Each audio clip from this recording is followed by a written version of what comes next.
¿Sí se miran? Sí. Forget about the camera, pretend it's not there.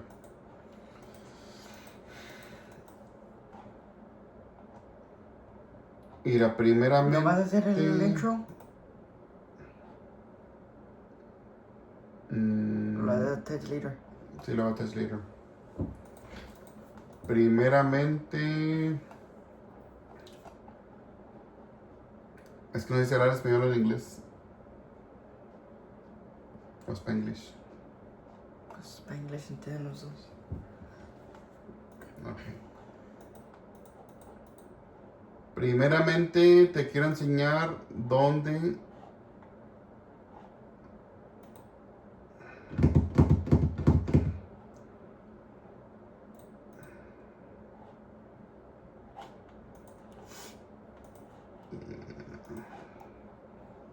Es que there's so much inside my brain, I don't even know where to start. Yeah, let's start.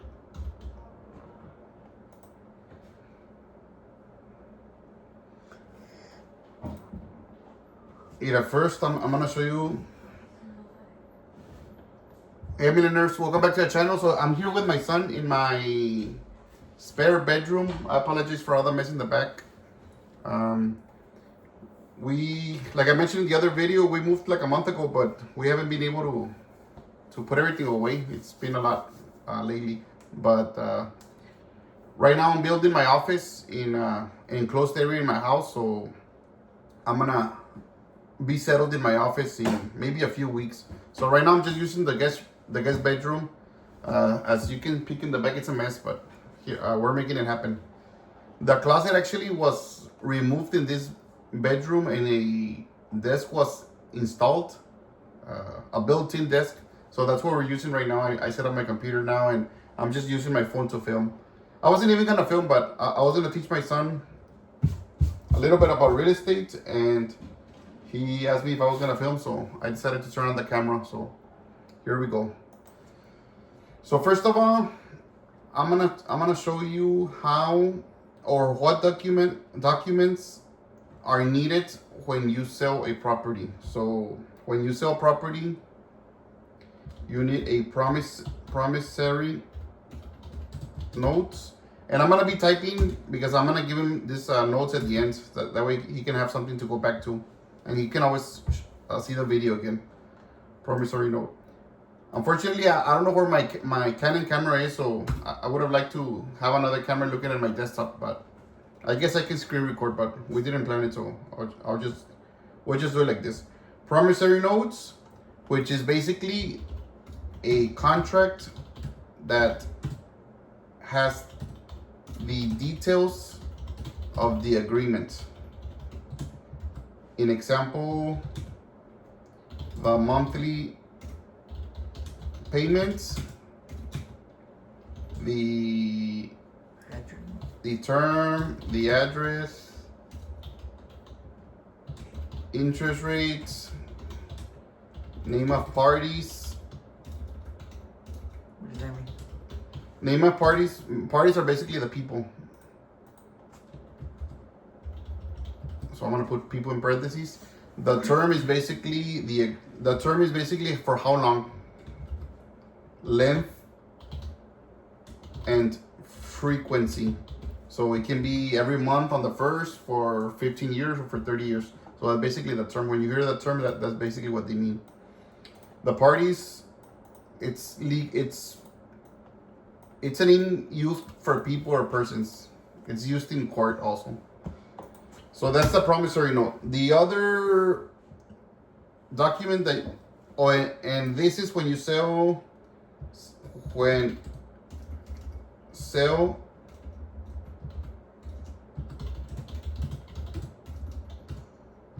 owner finance. When you sell owner finance, so that's gonna be our title. When you sell owner finance, that's basically what we're trying to do. When you do a cash sales and they pay you off everything, you don't need all these documents. You only need one document, but that's gonna be another lesson for another day. So this one's the promissory note, the first one, and like I mentioned, it's 3 documents. Promissory note. The second one will be a warranty deed with vendor's lien. What's the lien?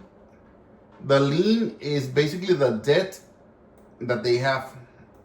So lien basically means an IOU, that they owe you money. IOU.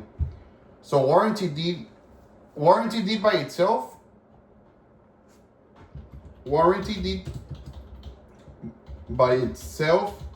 is basically the title or a document that proves you are the owner. So if you buy, let's say you buy a house for 30,000, you sell it for 50, and I buy it from you for 50,000, and I give you a 50,000 right away, you're only going to give me a warranty deed, which is a title. But if I tell you, you know what, Sergio, I'm only gonna give you 50,000. I'm only gonna give you $10,000 down payment, and the 40,000, can I pay it off in 10 years? I'll give you $1,000 per month, or whatever the math is. That means you're gonna own or finance it to him. You're gonna become a bank. So you're no longer a landlord, because you're not renting to them. You're selling it to them. So you basically become the bank, and now they're gonna owe you. So you need to draft a warranty deed with vendor's lien. In other words, a title with a debt with an IOU, and a promissory note that they're gonna promise to pay. It's a contract. So you're gonna have to draft a contract that specifies Sergio's going to pay me every first of the month, and if he doesn't pay me on the third, there's a late fee. All those little details are included in the promissory note.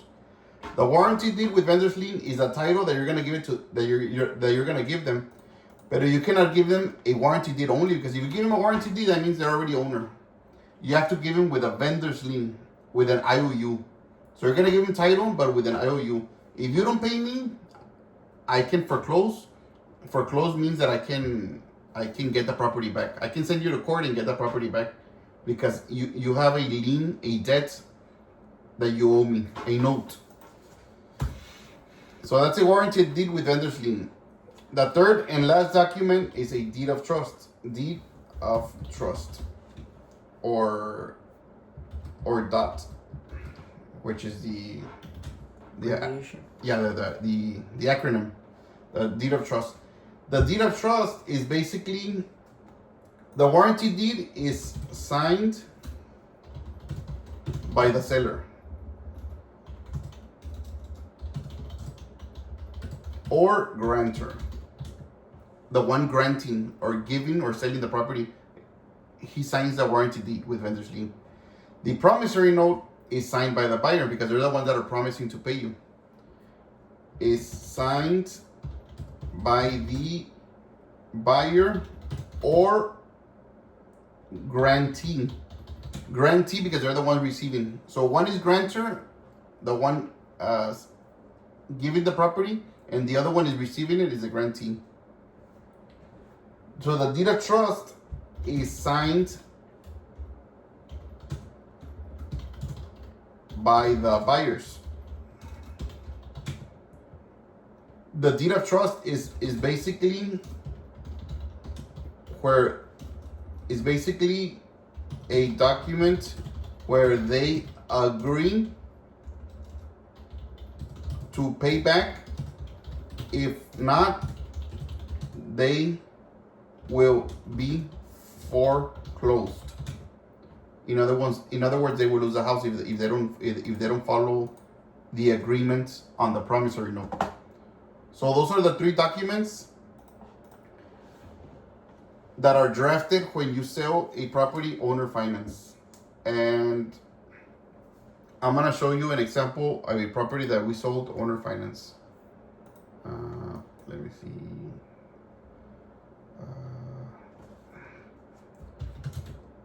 So this.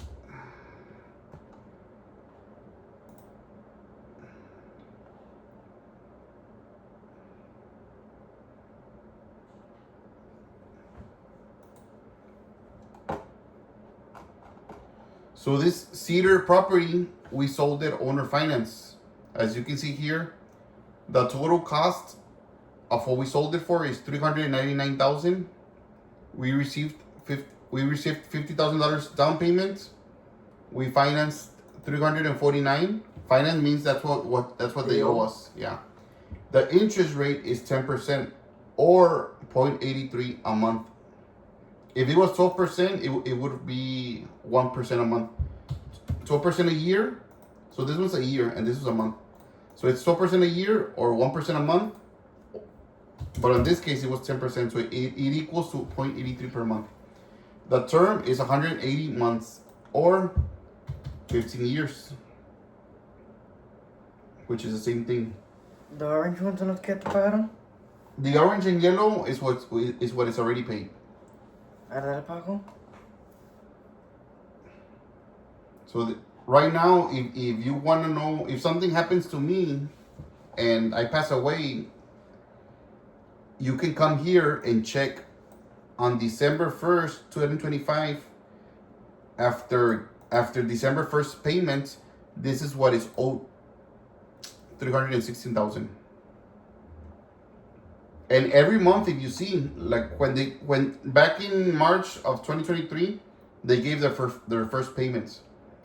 Period 1, pending payments 180, because it's 180 payments. So this goes down. And this I created this document. Payment amount $3,750.37. Interest $2,908. This is calculated automatically. Pero ¿por qué no se está bajando los... Si se está bajando los 3,000 o no? Speaking he's asking why the payment is not getting lowered, the whole $3,750, and that's the magic of charging interest. So they owe $349. They owed originally $399. They gave $50,000. $349 is their balance. So if they gave a payment of $3,750, their balance technically should be $349 minus $3,750. Oh, I did it wrong. $349 minus $3,750. Their balance should be $345,250, but it's $348,157. Why? Because only $842 went into the principal. Why? Because there's a 10% interest.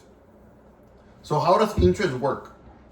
It's very messy. It's a lot of math, but there's apps online that you can input the amortization. This sheet is the amortization table. This is basically what credit card companies use, what banks use when you buy a car in payments. This is what they use. So if you wanna kind of understand how the interest is calculated, because a lot of people, when I tell them it's 10% interest, they think, it's $349 plus 10% interest. I'm gonna pay $349 plus 10%. I'm gonna pay $34,900 in interest, but that's not the way it works. Because if you see here, the total interest that they'll pay in the 15 years is $326, almost double of what it's gonna cost. And if you do the math, their monthly payment is $3,750 times 180 payments, $675. When I only sold them the property for $349. Why? Because of the interest. So how does the interest work? Every month it's calculated. So the first month, to determine how much interest they're gonna pay, you have to get their balance. What's their balance? $349 times 10% interest. It's $34,900, right? For the whole year. You divide it by 12 months. This is their interest in the first month, $2,908. That's their interest. So you subtract that from their payments. They paid $3,750.37. Only $842 went to the principal. The principal is basically their balance. So only $842 went to the principal. That's why if you subtract $842 from $349,000, That's why you end up with a balance of 348,157. So next month, if you want to calculate the interest for the next month, you're not gonna do the 2808 anymore, the 2908. Why? Because the balance already is lower.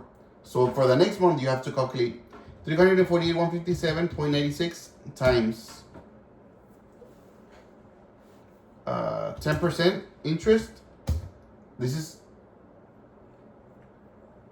I think I did it wrong. 348,157.96 times 10%. It's 34,815,796 for the whole year. Divided by 12, no? Divided by 12. So the next month you're gonna charge 2901, 2901.32. So all this money in red is money that they're losing. Why? Because it's not even hitting their balance. It's just money that we're winning. So you're paying the interest first, Yes. or you're paying, First, or it like the mix, like. because it depends on it's the 10% is calculated on the balance of they owe. If let's say right now in January 1st, let's say that right now they say, no, you know what, Sergio, I'm gonna give you a $20,000 payment, right? $20,000 payment. So the interest is still calculated the same. 316, you get the previous month balance. 316,060.47 times what? 10. 10%. It's 31,606 divided by 12. 12. 12. Divided by 12. 2,633. You see, 2,633.84. So the interest is the same, but now you have to subtract that from the payment. What was your payment? 20K. 20,000. So now all this is gonna go to the principal. So all that is gonna go from 316 all the way to 298. Then next month you're gonna see that the interest is lower. Because if you see the interest, 2679, 2670, it only went down what, $9, right? 261, 2661, 2652, it went only $9. But in this scenario, since they paid more to the principal, their interest is gonna go down a lot.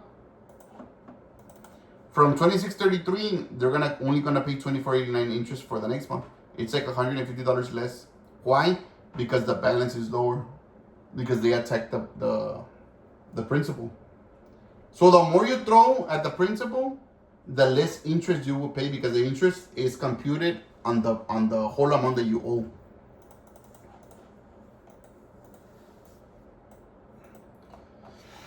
So this is basically so you can understand. You don't have to do it one by one. You can do rules, and it'll do it automatically for you. Since I already have the sheets, I don't break my head. I only input what's in yellow in the top, and everything calculates by itself. So in reality, it's like 180 payments, and they already paid you 50 payments.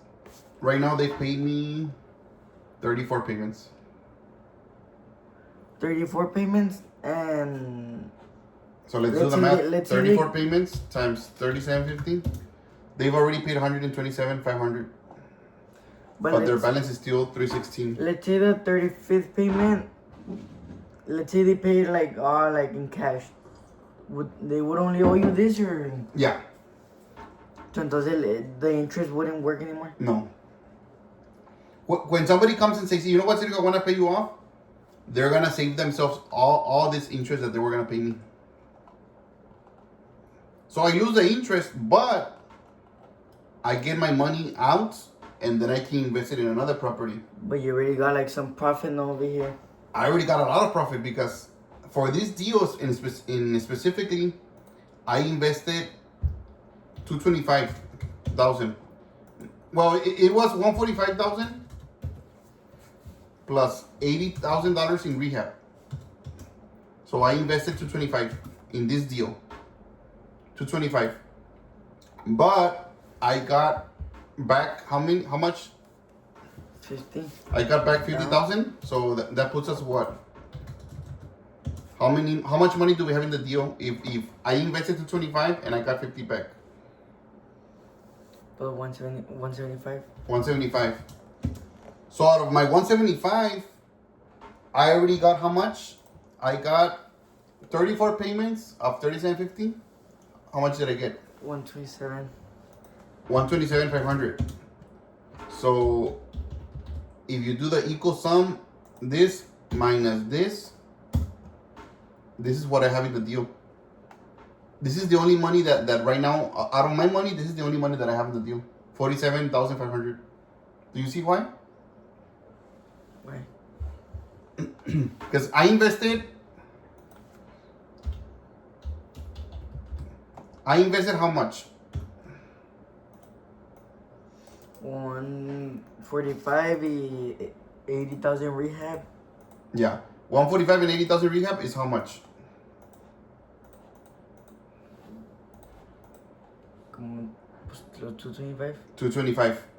And then I got back $50,000 in down payment. So that means how much money do I have left on the deal? 175. 175,000. But I already collected how much in the 34 months?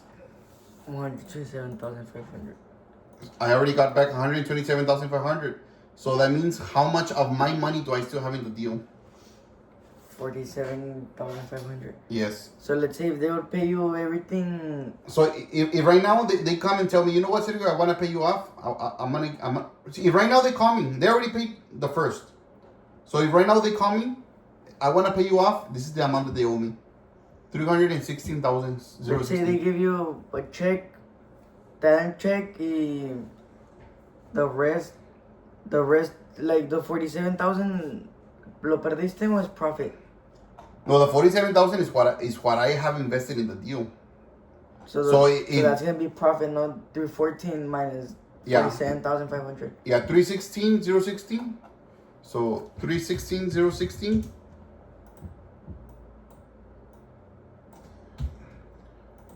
316,016. If I sell today, well, no, not if I sell. If they pay me off, yeah. If they pay me off today, so do you know how to do this? The equal sum is formula, Sira. Equals sum, parentheses, and then you're gonna do this minus this.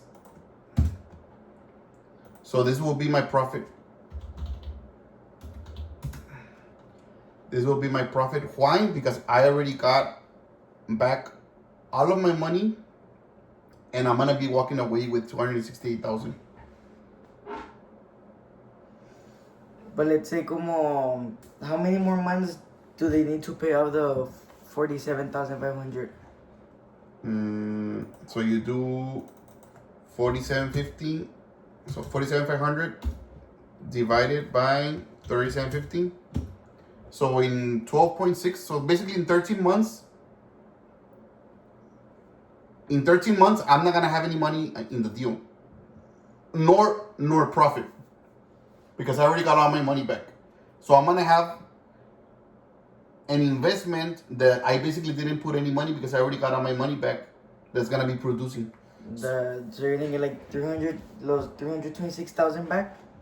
Okay, let's check. Yeah, so 13 more months. That means 1, 2, 3, 4, 5, 6, 7, 8, 9, 10, 11, 12, 13. So in 13 months, we're gonna be in month 47 of the deal, and they're gonna owe me 300,000. So if in 13 months they call me, you know what, Sergio, I'm gonna pay you off. I'm not gonna have any more money in the deal, and they're gonna have to give me a $300,000 check, and it's gonna be $300,000 of pure profit because I already got all my money back. The 47, man. The 47 and everything. I got all my 225 back, which was my. So 300,000 is profit, no? Yes. So you flipped your money. I basically flipped my money. Yes. With interest. With interest. So it's a win-win for me. Either they pay me off little by little, I'm getting richer because of the interest. But or if they decide to pay me off I'm still winning. But you still get 268,000, no? If they pay me off today, Yeah. yeah. If they pay me off today, I'll walk away with 168 of profit. Which is alright, because if you wait, you're gonna get like $32,000 more. Or if I wait the 15 years, let's say they just pay me the monthly payment every year, and they'll finish in 2038, in February of 2038. But by then, I would have collected 3,750 times 180 payments. 3,750 times 180. So I would have collected 675 in payments, plus the 50,000 down payment, 725. Oh, you're not counting the down payment? Because I am counting it here. It's here, down payment. I'm subtracting it since I got it early on, and I'm only counting that I have 175,000 into the deal. So I put 175, and I'm gonna get 675. But you already got on the 127? Yeah. Pero if I count the whole deal, if I wait the 15 years, I'm gonna get $675,000 back from a $175,000 investment that I made. Which is good because every month I'm getting the money. So every month that I get the money, that money it's not sitting in the bank. That money is getting me other properties. So it's gonna grow a lot more. Because if you compare it to a stock market, let's say if I would have put $175,000 in the stock market, growth over 15 years at an 8% return. But why 8%? Because that's basically like the average return for the S&P. Let me see if Google will do the math for me.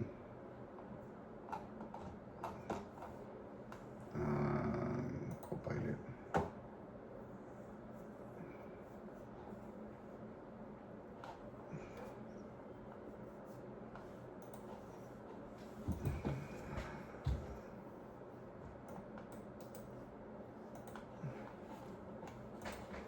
So Google didn't do the math, but Copilot will.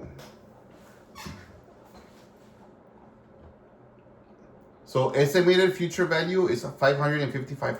So if because basically the money. Yeah, basically the money that the 175,000 is basically what I have planted. Like if it was a seed, that's basically the money that we have in the deal. 175,000. So if that money, instead of buying that property, I would have said, you know what, I'm gonna put it in the stock market. 175,000. I'm gonna put it in the stock market. In 15 years, it would be worth around 555, $500,000. So if you compare it to my deal, you're gonna say it's almost identical because over here you're gonna get 675 and over there you got 555. So you're gonna get $100,000 more. Pero that's false. Why? Because in the stock market you cannot touch the money. You have to leave it there for the whole 15 years. Over here, every month I'm getting $3,750 or $45,000 per year. So every year I get to invest $45,000 of that money. So imagine how much bigger it's gonna grow. How many more properties? You can repeat that. Yeah, how many more properties we can buy? How many properties we can do the same thing and start another snowball, start another amortization again and again and again. Where in the stock market, if you plant that money there, it's gonna be there, and yes, it's gonna grow to $500,000, but that's it. And over here, you have potential to grow more, no? Yeah, over here you have potential. Let's compare it to seeds and plants. So in the stock market, you have seeds, 175,000 seeds. You're gonna plant it in one pot, and you're gonna grow a tree there in that pot, in the stock market. It's gonna be high. It's gonna be worth half a million. But over here with the properties, you get the 175, and you're gonna plant it igual, the same thing, one bucket, but that bucket is gonna be giving you seeds again, and those seeds you can go and plant it in another bucket. So by the time you get to 15 years, you're gonna have several trees instead of one tree. So that's the difference between stock market and the power of real estate. Okay, so this is basically so you can understand how amortization tables work. I mean, it's not simple. You have to play with it so you can get familiar. And then,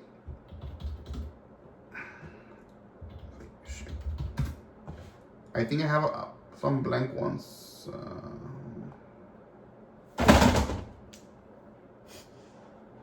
Look, in this amortization table is basically a blank one.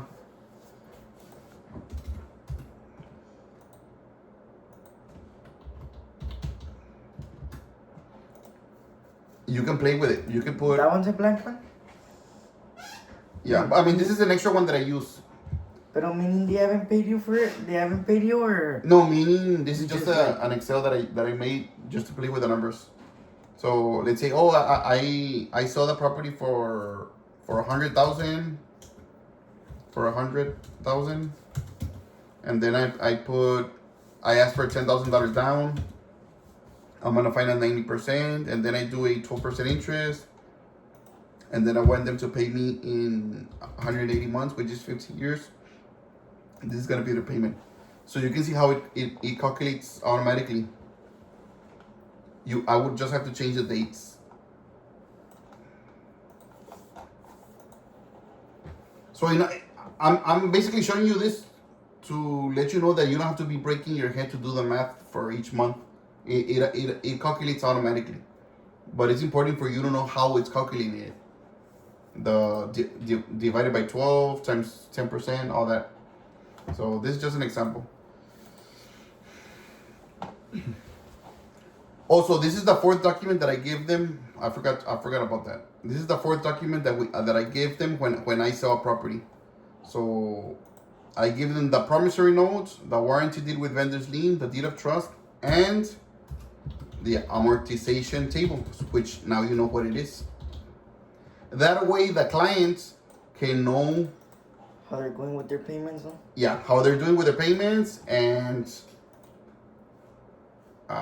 their balance. They can know a lot of things from these documents. If they want to pay you off, how many interest they're paying, how much interest they're paying, how much is going to a principal. This document tells them a lot. And it serves because I give it to the clients all blank, not highlighted, and I tell the clients every month you can highlight it. That way you can know how much you've completed of the term. So what I've added to that document lately, I added, and I'm very proud because I was able to figure it out. I added if they give the payment late to calculate. This is actually a property, St. Margaret. This is actually a property that we're selling. So right now we're foreclosing on this lady because she hasn't paid. Foreclosing means that we're gonna basically evict her, or we're gonna try to get the property back. So we hired an attorney, and we're gonna go through the foreclosure process because she's not paying. So this deal, we bought it for 100. We sold it. I'm sorry, we sold it for 145. We put 10% down payment. We financed 130,000, and the interest rate is 10%, and we did it over 240 months, which is 20 years. So in 20 years, if she pays us $1,254.53, the property is gonna be hers. So what I was telling you that I'm proud of is that I added a column for late fees. So I checked the promissory note, the contract, and I checked to see. Look, I'm gonna show it to you. St. Margaret sold closing documents. I don't know if it's that one. Okay. Okay, so here you can see the warranty deed with vendor's lien. But I'm looking for the promissory note, or her promise to pay me. So here it says the name of the husband and wife, their address, our names, our address, place to make payment. We put In-N-Out Groceries, our store. That's where they make the payments. Their down payment was $15,000 to be paid as follows. They gave us $10,000 on 9/17/2021, and then they paid $5,000 on 3/1/2021. So I split their down payment because they didn't have it all together. Principal amounts or amount finance is $130. So let's see if it matches. Let's see if it matches. 145, 15, 130. Interest rate 10%. 10%. To be paid as follows. Terms of payments. Payments are to be made at the $1,250.53, $1254.53, which is their payment. They will continue until November 1st, 2041, which is 20 years. 2041, let's see if it matches. 2041. So it matches. So in this deal, How much have they paid you? they paid payment amount $1255, so they paid all this. If you go down here, you can see they've paid so far $59,396. 59 plus a down payment. So like 75. Yeah, 59,396. So let's do the math. 59,396 plus 15,000 equals sum, and then highlight both. Damn, I guess it olvidó. You forgot one? No, 59,396.47. So they paid like 74,396. That's what they paid so far with including the down payment. 74,396, and they still owe us. So in December 1st, they haven't given their payments. So right now it's 12. Right now we're in the 28th. So right now their balance is $125,471 plus $600 in attorney fees. So they owe us $126,071. So, but let's say they lose it or whatever, you're gonna get 75,000 profit plus the house, no? You're gonna yes, keep the house, like if let's say 126. So if I wanna add this to the 74, if I wanna add it, I just put equals. so we're like 190, no, 200,000. But did you see how I put? I just put equals, and then I highlight this, and then I put enter, and it copies over here. So if I want to add this to an Excel, I just put equal sum again, and then I highlight both. So this is basically what we're gonna get.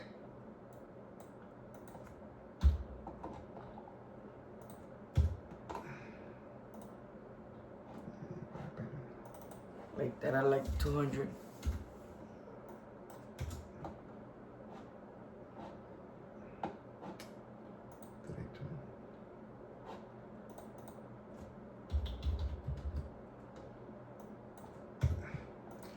So yeah, right now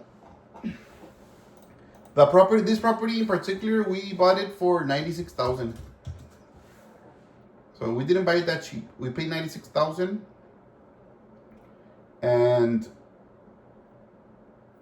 we sold it for $145,000. So we sold it for basically like 50% more, because if you do $96,000 plus 50%, let's make it right here. 96,000 plus 50%. Yeah, so we sold it for 50% more than what we bought it for. So I mean, it is a good deal. 50% more. But the good thing with this property, because you're gonna think, oh, where are they getting $96,000 to buy properties? We didn't have the $96,000 back in, I think it was 2016 or 2017 or 2018. I forgot. When we bought this property, we only gave the buyer $8,000. I mean, the seller. So we gave him $8,000 and we bought it owner finance ourselves. That was your first property? No, that wasn't our first property, but it was one of the first ones. So $1,000 payment? The down payment. down. So if you go to webcat.org, Webb County, I don't even know what it stands for. Webb County Appraisal District. So webcountyappraisaldistrict.org. You go to online services, and then you're gonna do a property search. So you're gonna put property address, and then you're gonna put the address of the property. St. Margaret. So you search it, and then you click on it, and once you're inside the property, you can see the information about the property. So right now, the address is this. The owner's name, I don't want to say them all out, but they're here, which is, they're my buyers. And if you scroll all the way down, where it says deed history, you can see that in 2016, in May 12, 2016, I bought it, warranty deed with vendor's lien. I bought it from Barrera. You can see that we bought it in 2016. Then in 2021, I sold it. Warranty deed, vendor's lien. Sergio Briones sold it to this family. You can see also the land, the size of the land. It's 4,500 square feet. You can see the improvements. Improvement means the buildings, the structures. So the improvement main area, there's 1,180 square feet, and then it has an attached garage for the car, 462 square feet. It has an open porch, 72 square feet, and another open porch. And then you can see an approximate value. The city puts a value, or the county. The county, I don't even know if it's a city or the county. I guess it's the city. But they put a value in the house. Both of them, no? Webb County and City of Laredo. See, I mean all of them, but I think the one that puts the value is the city. They appraise the address, and they give it their estimate value. So their estimate value is almost 174,000. They're thinking that's what the property is worth, 174,000. And if you can see throughout the years, their valuations, how it's been jumping. Back in 2018, supposedly it was worth 109, 113. In 2021, when I sold it for 145, supposedly it was worth 113. In 2022, 141, and right now it's at 173. But it's worth a little bit more. Another place where you can get the value is in Zillow. So if we just Google the address in Google or a search engine,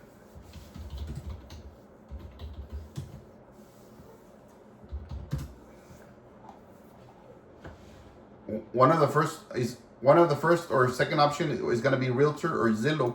If you go to Zillow, it's going to tell you this is the house. It's going to tell you that approximately it's worth 180,000. So let's check Realtor.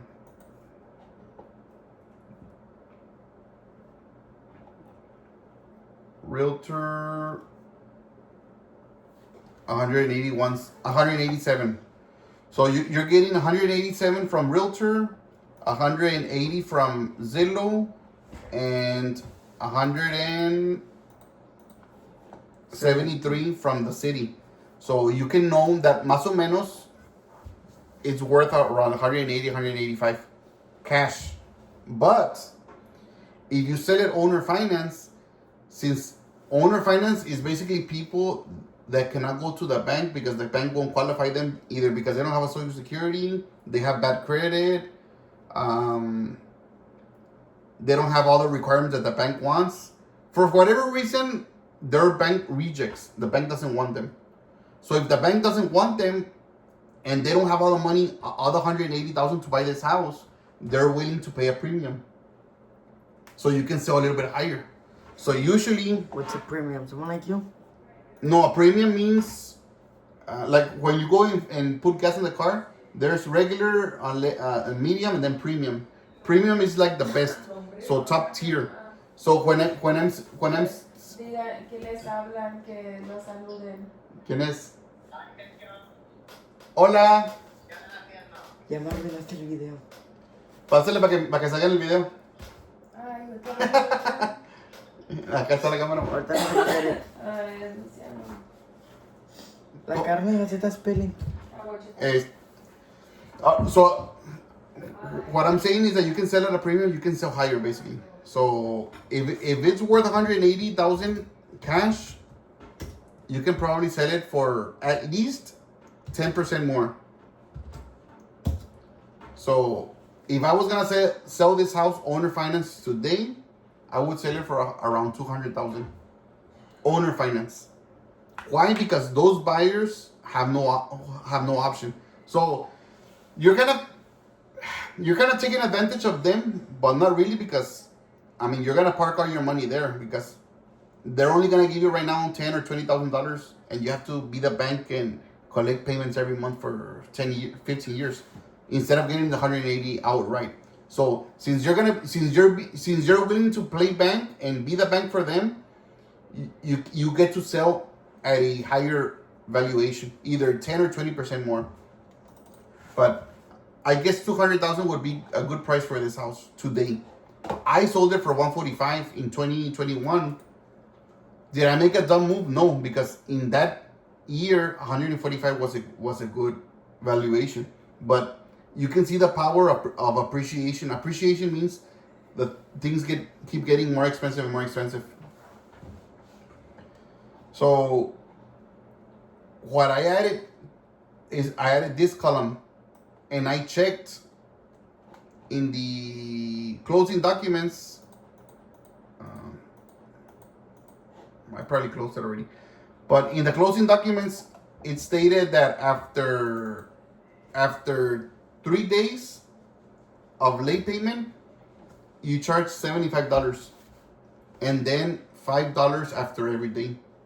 So I did the formulas that way. It can calculate it by itself. So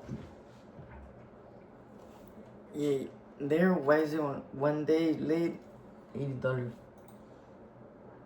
because it's 1 day late after the third day. So in reality, it's 2 days late, but it's not counting the first day late, because the first day late is $75, and then every day after that is counted as $5. So since they paid on the 5th, on the 4th it was already $75, and then the 5th is $5 more. So it's really cool, this sheet, because you can input the date that the payment was made, and it calculates automatically. Before I was having to break my head and calculate how much late payment they charge, and these late payments change how much is going to interest and principal. Because if you can see on some months,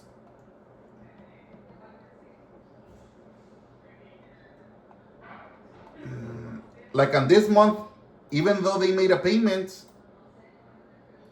nothing went to principal, because the late fees and the interest ate the payment. Well, she only made a partial payment anyways, but this is a better example. In December, in December 1st, I mean in October 1st, her payment was due. She didn't make the payment until November 16th, which was 43 days late.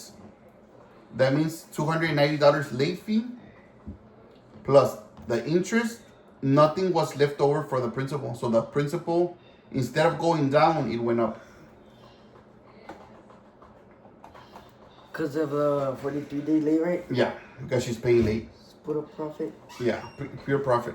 So if we get this property back, I mean, hopefully she pays. But if she doesn't pay, and we get this property back, We can now value it at 180,000. yeah. That's But a good part. But the only problem with the foreclosure is this happens. When you foreclose, you have to hire an attorney. You pay the attorney about $2,000, and he's going to start the foreclosure process. So in the foreclosure process, you tell them how much she owes you, and then he's going to add the $2,000 of his. Right now we're adding $600, but it's actually going to be around $2,000. So let's say the bidding, because it's gonna go to auction, they're gonna go bid downtown. So the bidding will start at 128,000. So if nobody buys it for 128, the property goes back to me. So it's not gonna be yours No, if they lose it? because I'm not the owner of the property anymore. I'm just the lien holder. So then all that money's gonna go to waste? Or the new, if there's a new owner, they're gonna continue paying you? No, because they're let's say they auction it and somebody buys it for 128. Let's say you go and you buy it for 128,000. The property is yours, but the city is gonna give me the 128 because I'm the lien holder. So I'm gonna walk away with 128 plus plus the 74,000 that I already collected. So I'm gonna make my money. But you would make more money if we keep it, no? Like, Yes. if nobody else buys it. But it's a really cheap house. Yeah, if nobody buys it and I keep it, I make more money. But if somebody buys it at 128, I walk away with 120 with 128. So, but let's say a bidding war starts and everybody starts bidding 128, 130, 140, because people will know that you can sell it owner finance for 200. So maybe somebody will buy it at 150. If somebody buys it at 150, I'm just a lien debt holder. So I hold the debt. Since I'm the lien holder and she's the owner, they're only gonna give me the 128. Let's say if they buy it for 150, they're only gonna give me the 128, and she will get the rest of the money. So they will give her $22,000 as the owner, and I will get my 128. So let's say the city or the 128 go back to you from the city. yeah, So the city. if somebody buys it. If somebody buys it for 128, they pay me. If somebody buys it for 200, let's say I go buy it, I have to pay the 128 to the city so they can give it to you. yes. But let's say you buy it for 150 or 200 or whatever money, they're only gonna pay me the 128. The rest of the money is gonna go to the owner, which is the person losing it. So regardless, I win, but it's either I win this much or I win more. If I get the property back, I think it's a bigger win because I can sell it for higher. It's valued So at 200,000 only. So I was thinking, that's what I had told your mom last time. I was thinking, if she already has no money to recuperate the house, What happened to- and she already knows she's gonna lose it, sometimes you can go and talk to the owner and do what is called a cash for keys. You know what? I'll give you cash, sign me the paper, give me the keys back. Maybe I spend $5,000-$10,000 given to her, but I get the property back instead of risking it that it's gonna go to foreclosure and somebody will get a $200,000 property for 128. But she probably prefer getting more. Like if they sell it at 150, she probably get like 22,000. Yeah. If they auction it and it goes higher, I mean she'll What get happens more. if you go to the auction and you buy it yourself?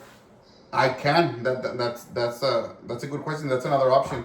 If I go and I say, you know what, I already know that I can sell this property for 200. But is that illegal? No, it's not illegal. But if I let's say you go and your sister goes and everybody goes and the bidding war starts and I end up winning it at 150. I win it at 150. I won't have to pay myself my 128 because it's myself, but I would have to give her the 22,000.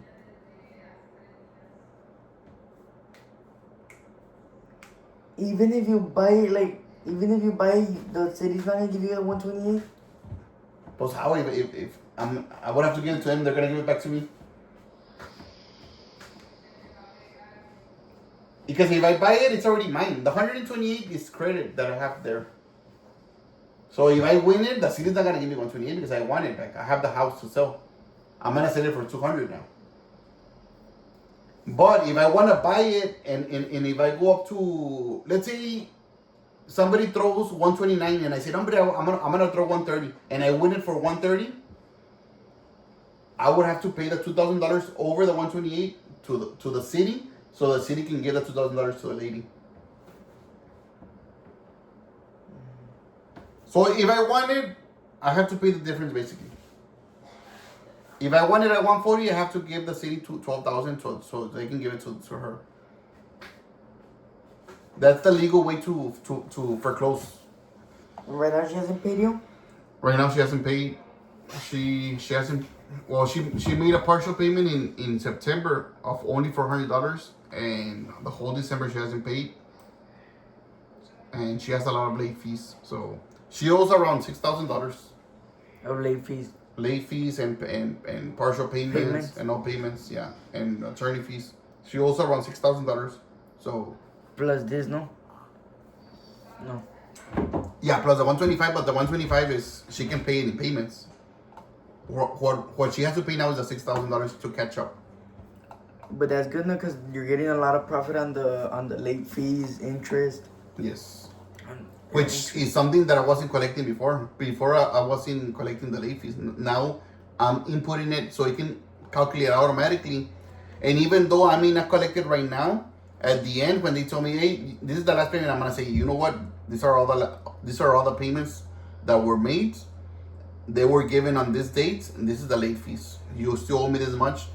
Because at the end, when they finish paying, I have to sign them a release. It's called the release of lien.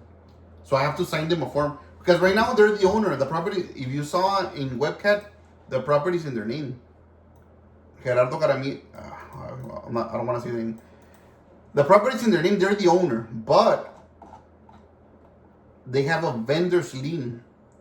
So I have to sign a release of lien. I have to release it to them, where it says these people no longer owe me anything. They satisfied all the contract. They're good to go. I have to sign it, and then it has to be registered in the county. And that way, they have the property free and clear.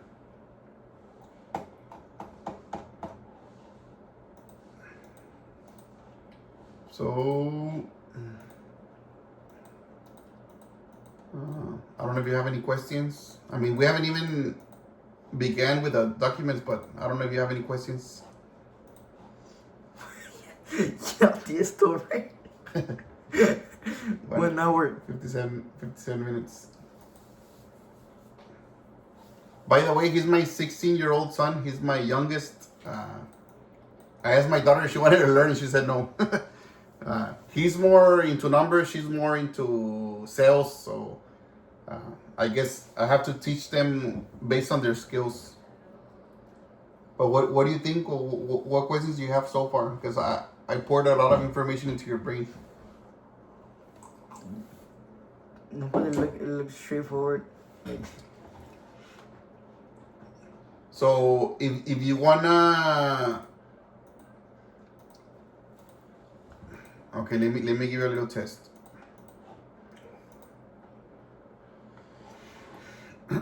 If you wanna check values,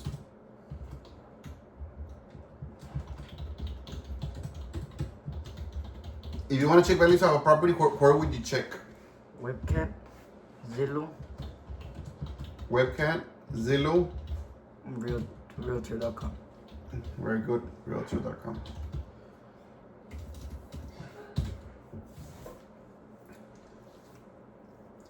And which one will probably be the lowest of Webcat, Zillow, and Realtor?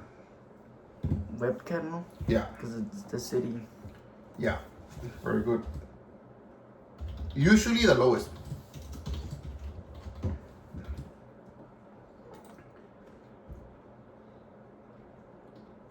And also one last thing that I didn't check, that I didn't tell you is the market. What does it mean by the market? The market means what properties are selling in that area for. So it doesn't matter if Webcat, Zillow, Realtor give you an estimate. If you know that everybody else is selling it for a lot higher, you're gonna use what everybody else is doing. So Webcat, Zillow, and Realtor is only to get an idea, but But you can sell it at whatever price you want to, or I mean, you can sell it at whatever. You can say, I want to sell it for $1 million, but it's gonna sit there forever. I mean, but like, let's say someone is there something that tells you like, oh, you have to go like according to realtor.com, like anything like no, there's no rule of how much you can sell it for. There's no rule. You can sell it for how much somebody's willing to pay. And professionals, like real estate agents, what they use is comps. Comps means like competition. What? Huh? What has the competition sold for in the past? So they usually go back like 6 months. In the last 6 months, in the area, what have houses the same size, similar lot, similar location, what have they sold for? Not what they're selling for. What have they sold for? It's like this house that we bought. It measures, let's say, 2,700 square feet. The lot measures almost 17,000 square feet. It's a corner lot in a certain area in Laredo. Let me check in that zone the houses that have sold before. They're called comps. What do the comps say? The competition. Okay, this house was sold 3 months ago for this much. It's sat on the market for this long. So that basically gives you an idea. So everything together, Realtor, Zillow, Webcat, comps, the market, everything together, Yeah, you get an can average. come up with a price, yes. If you sell owner finance, what can you do with the valuation? If you sell owner finance, what can you do with the valuation? What's valuation?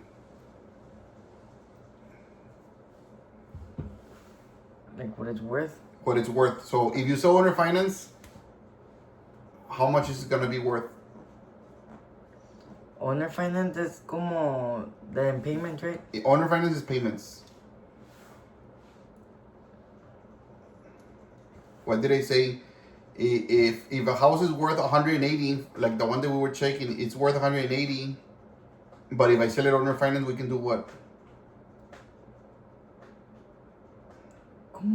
Como say it in other words. The deal that we checked, Webcat was 173, right? Zillow or Realtor was 187, and Zillow was 180.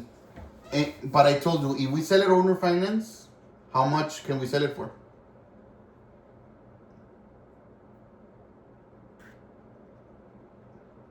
Is it 200 no? Why? Yes, 200 is the right number, but why? Why can't we sell it for 200 if it's only worth 180?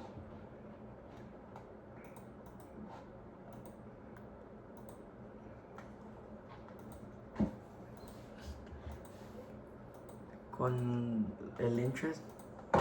No, not because of interest. Why? If the house is only worth 180, why is somebody gonna pay you 200?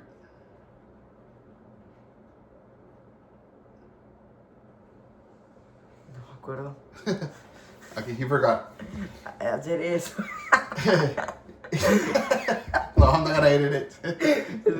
If a house, yeah, I don't edit anymore. I just upload. Así como salga ni modo. If the house is worth 180, you can sell it for 200 or 10% more. Remember, 10% more to owner finance, because the owner finance people are the bank rejects.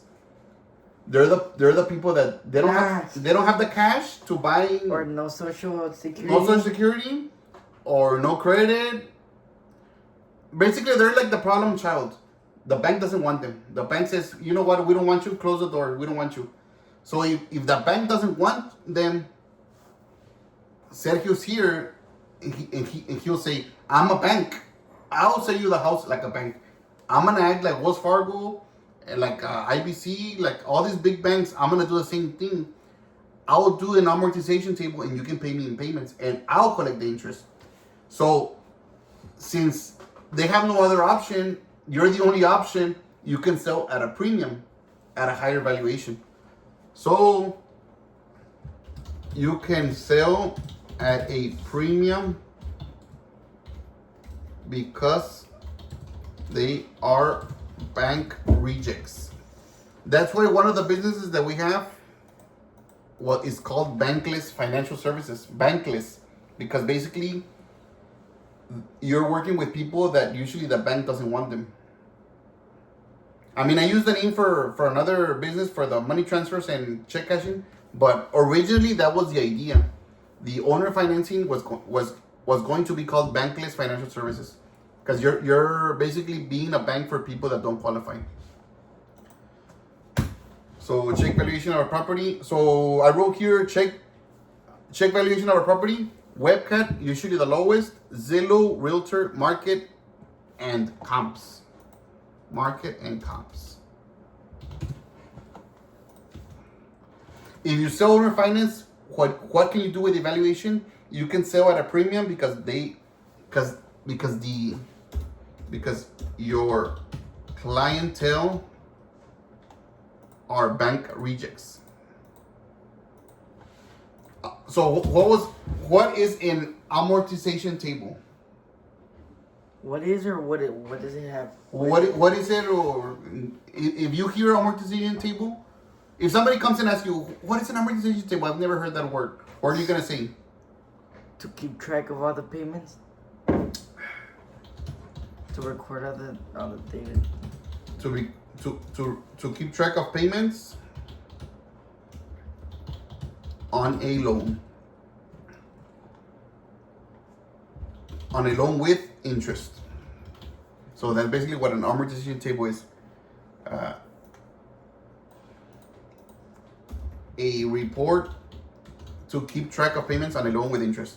I'm sure the technical definition of amortization table is a lot different, but basically a summary of what it is. Let me actually Google what amortization table definition. An amortization table is a detailed schedule that outlines each payment on a loan, showing how much goes towards principal and interest over time. It serves as a repayment schedule for any loan, reflecting the total number of installments required for a full payment. So basically what we said, but much simpler terms. So what are the 3 documents needed to sell a property owner finance? And I know you can read, but I don't want you to read. The DOT. What is it? The dot. Deed of trust. What is that? Okay, let me tell you the other one. Let's start with the first one. Promissory note. What is a promissory note? Which means the grantee is promising that they're gonna pay you. Yes. What is the other document? Which one? The second document?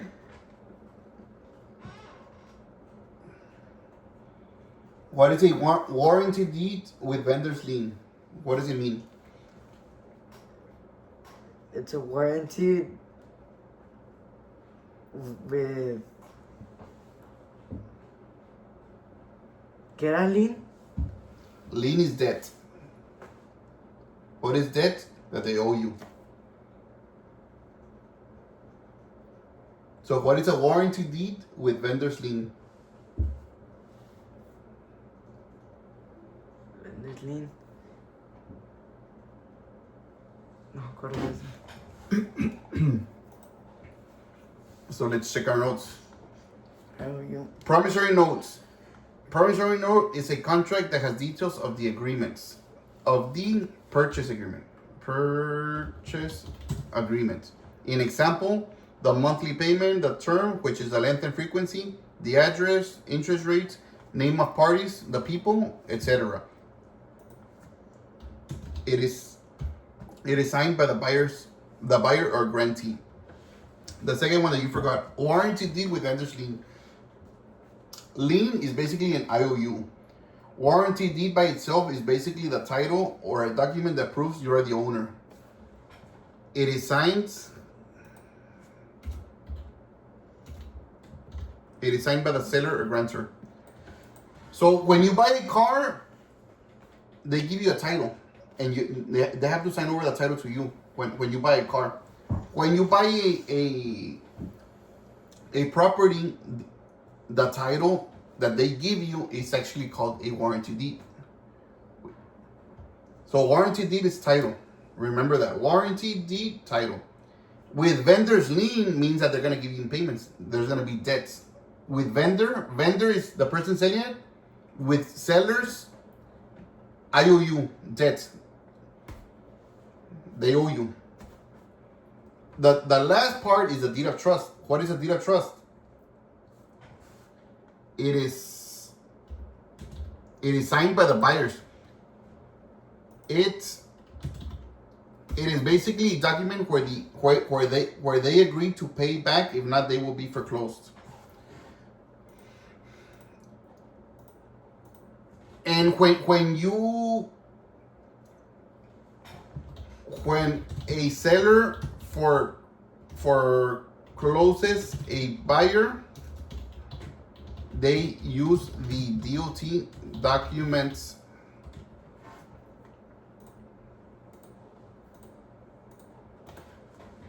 So right now that I'm foreclosing on this lady, they're using the deed of trust. They're using the deed of trust where she agreed to pay me back. If not, I was gonna be able to foreclose her. So they use these documents. So I don't know if you have any questions so far. Not so far. Are you sure?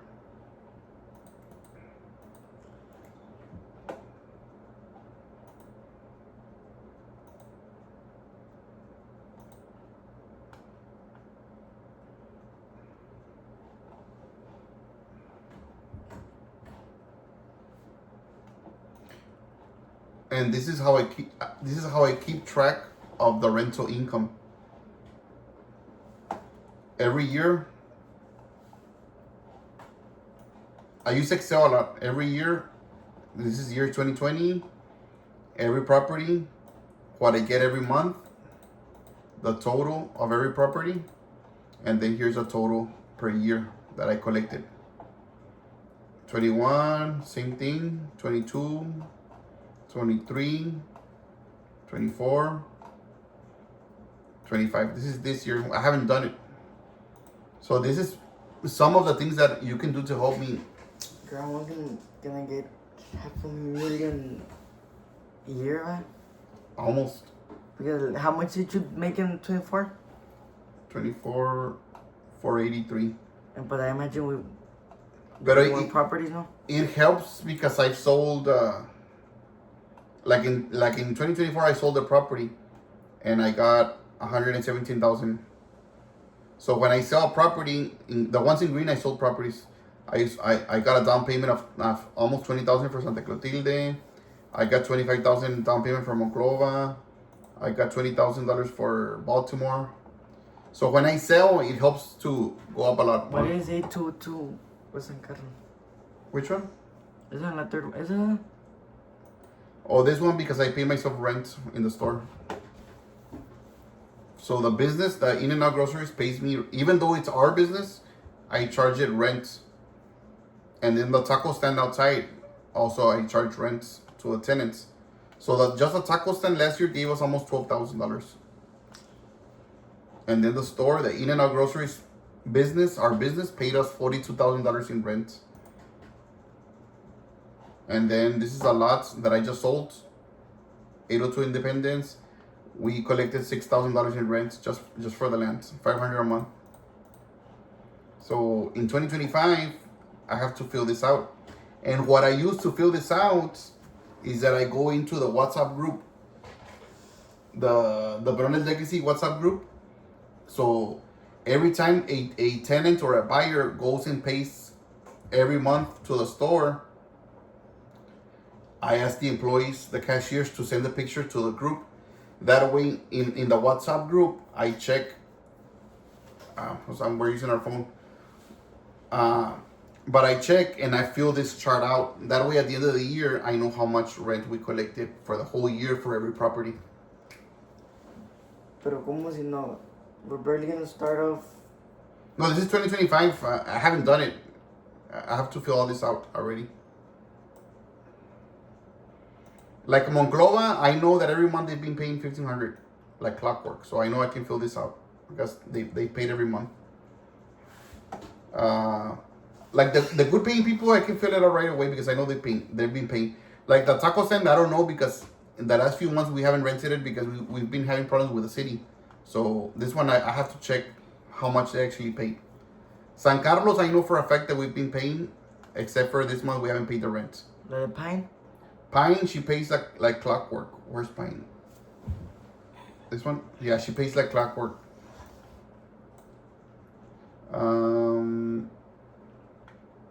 Rosales, she pays like clockwork.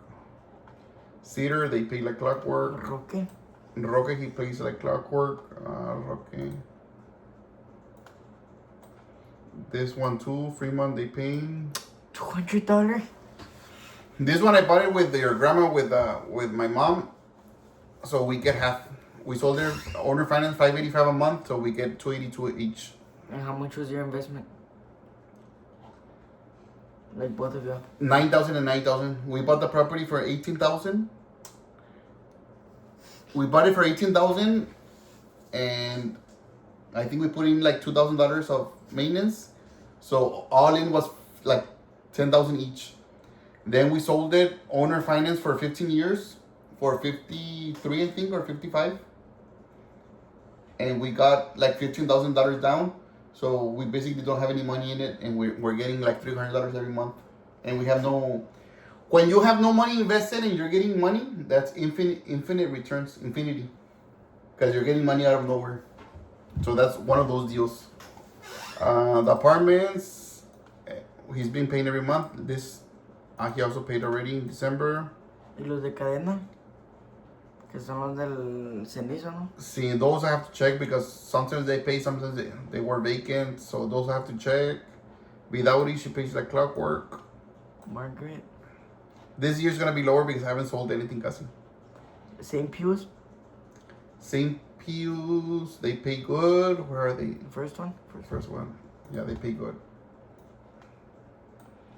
This one, St. Margaret, is the one that we're talking about. Where is it? I can probably get the information from. But she paid you up to December 1st? Sí, pero some months she. Plus late fees. O no cobra los late fees ahí. Yes, I'm supposed to put them. Let me see. Look, for July. This is the wrong one. So July 1st, she did pay $12.55. So she paid $12.55 July, and then in August, she paid August 6th. So she paid $12.55 too. And then in September 1st. Well, I'm charging the late fees, but she's not really paying them. She's only paying the same payment. But less is going to principal. So I am charging it, but she's not getting, her balance is not going down. It's going up. It's going up. And then in September 1st, I didn't receive any payment. So it's Partial payment, no? No, but if you look, in December 1st, she paid it until October 5th. So basically for September, I didn't receive anything.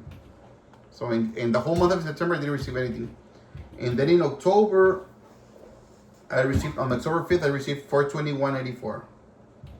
$421.94. And then in November, which was supposed to be October, but she paid it in November, $12.55. $12.55. You're so late. And then in December 6th, she paid $12.55, but it was that was for November's first payment. $12.55 in November. It's like a month behind them. Yeah, like a month and a half. Independence, she paid throughout the year. What else? Cerros, ¿Cuál es esa? Inclán. Inclán is the one in Cotula, and I've been getting every month. Baltimore also. Kearney. Kearney, I rented it, but I don't know when. Pero she's been paying $1,800. Ávila también te Can paga, ¿no? you see that I grab it from the corner and then just drag it and they fill out? So this one I have to check. ¿Y Ávila? Avila, she pays good. Where is it? Avila, okay, here 77. Yeah, she pays. Slow River also. Totempo. ¿Por qué está la Totempo, Cerros? she hasn't paid this month. Totempo. Cerros, $0. Cerros, $0. Why? Oh, probably because this is one that I sold. I have to check when I sold it. ¿Cuánto te dieron? 69,000. Yeah, we got 69,000 for this one, and then we got 63 for 802 Independence. This one we got 63,000 too also. So 63,500. So 63. ¿Y luego la otra cuánto? 69,000 for Cerros. And then Como 133, ¿no? yeah. Como 133. No, but yeah, I already put that 63 here, so I'm just missing the 69. So like 4 something, right? With the 69. Como 400,000. Oh, in Santa Clotilde they've been paying good also. Pues haz el math. Para ver cuánto. A ver, cadenas no, have to check. Cerros have to check. Y pues this month, pues this in December we're gonna pay the rent too, so 42. So it's 381, 722 plus 69,000, 450 450. Plus- Last year? plus whatever we got for cadena. $200. Cadena, Pues también como $1,000 por esas 3 cada month. 1,000 a month plus times 11 months, that's like 12,000.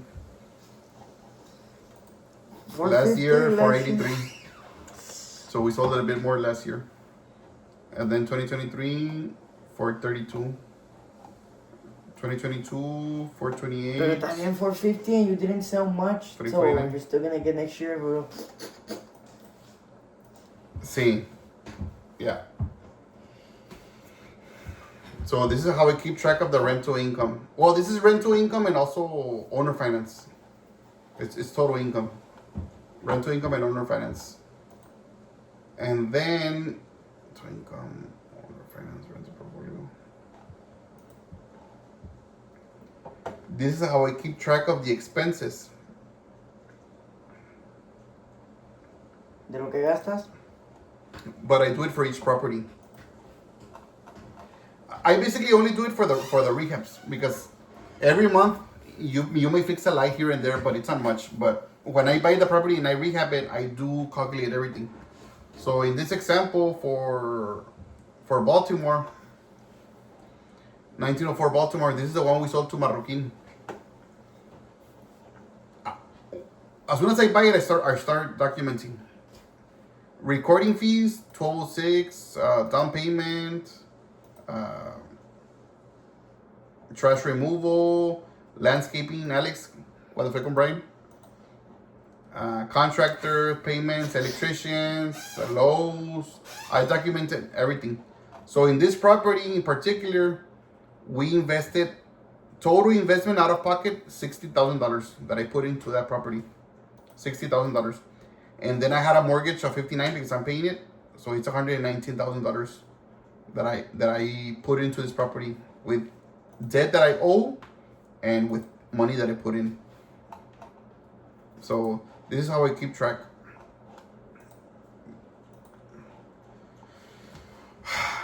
I got tired already.